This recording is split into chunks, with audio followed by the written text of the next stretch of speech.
এই নির্বাচনে শুধু দুইটা শক্তি আছে, বাংলাদেশপন্থী জাতীয়তাবাদী শক্তি যেটা নেতৃত্বে আছেন জনাব তারেক রহমান, আর উল্টা দিকে আছে উগ্রপন্থী গণতান্ত্রিক শক্তি যেটা পরিচালনা করছে জামাতে ইসলাম। আমরা গণতান্ত্রিক বাংলাদেশ চাই না উগ্রপন্থী বাংলাদেশ চাই, এইটা পরিষ্কার চয়েস দিয়ে দিতে হবে ঘরে ঘরে। এই নির্বাচনে কিন্তু তৃতীয় কোনো শক্তি নাই, গণতন্ত্র বা উগ্রতন্ত্র, জাতীয়তাবাদী শক্তি আর নাইলে জামাত ইসলামী শক্তি। ঘরে ঘরে যদি আপনারা এই বার্তাটা সঠিকভাবে পৌঁছায় দেন, বাংলাদেশে অত্র এলাকায় এমন কোন বাড়ি নাই, এমন কোন নাগরিক নাই যারা গণতন্ত্রকে বাদ দিয়া উগ্রতন্ত্র বেছে নেবে, এমন কেউ নাই। এবং যদিও যুদ্ধ গণতন্ত্র রক্ষা করার, তবুও আমরা আমাদের যতগুলো দফা দিয়েছি পরিষ্কার করে দিয়েছি কতখানি জনবান্ধব সরকার হবে আমাদের আগামীর সরকার। যত দুস্থ পরিবার আছে সবার জন্য আমরা ফ্যামিলি কার্ডের ব্যবস্থা করছি, যেন প্রত্যেকটা গরিব ঘরেও আমাদের মা বোনরা খাওয়ার কষ্ট না করে, বাচ্চাদের শিক্ষার কষ্ট না করে।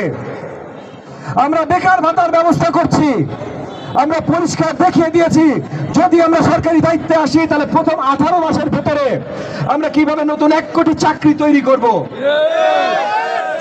আমরা কিভাবে গ্যাস পানি বিদ্যুৎ সমস্যা এই সবগুলো সমাধান করব।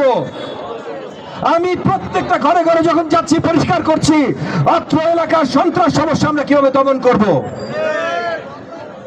জনাব তারেক রহমানের সরকার পুরো বাংলাদেশের কোথাও সন্ত্রাস হইতে দিবে না, জিরো টলারেন্স সন্ত্রাসের প্রতি। একই সাথে বৃহত্তর ঢাকা 13 মোহাম্মদপুর এলাকায় আমাদেরও অ্যাবসলিউট জিরো টলারেন্স থাকবে মাদক ব্যবসা ও সন্ত্রাসের প্রতি। এই এলাকায় কোনো চাঁদাবাজি হবে না, এই এলাকায় কোনো জমি দখল হবে না, এই এলাকায় কোনো মাদক সন্ত্রাস হবে না।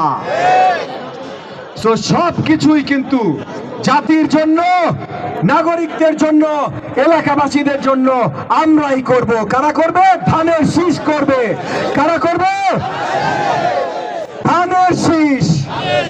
তাইলে একটা মাত্র স্লোগান, 12 তারিখ সারাদিন, 12 তারিখ সারাদিন একমাত্র ধানের শীষের ভোটই আমাদের গণতান্ত্রিক অপশন। এই এলাকার উন্নয়নের জন্য, দেশের উন্নয়নের জন্য, নাগরিক উন্নয়নের জন্য।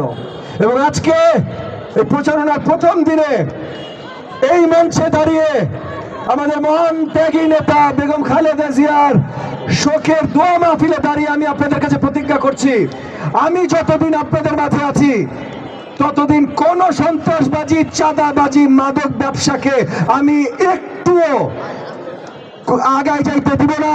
তাদের বন্ধ করার জন্য যা কিছু দরকার আমরা করব, কোনো প্রশ্রয় পাবে না। কিশোর গ্যাং এইটার জায়গা মোহাম্মদপুরে আর থাকবে না ইনশাআল্লাহ। এই কিশোর গ্যাং ছিনতাইকারী এগুলো আমরা নির্মূল করে ছাড়বো। আমি নামাজের সময় যেহেতু হয়ে গেছে আমার বক্তব্য আর দীর্ঘায়িত করব না। আজকে আপনারা যারা এসেছেন, যারা আমাদের মহান ত্যাগী নেত্রী বেগম খালেদা জিয়ার জন্য দোয়া মাহফিলে শামিল হচ্ছেন, তাদের সবাইকে আবারও আমার অন্তরের অন্তঃস্থল থেকে ধন্যবাদ জানিয়ে আমি আমার বক্তব্য শেষ করছি। আসসালামু আলাইকুম ওয়া রাহমাতুল্লাহ।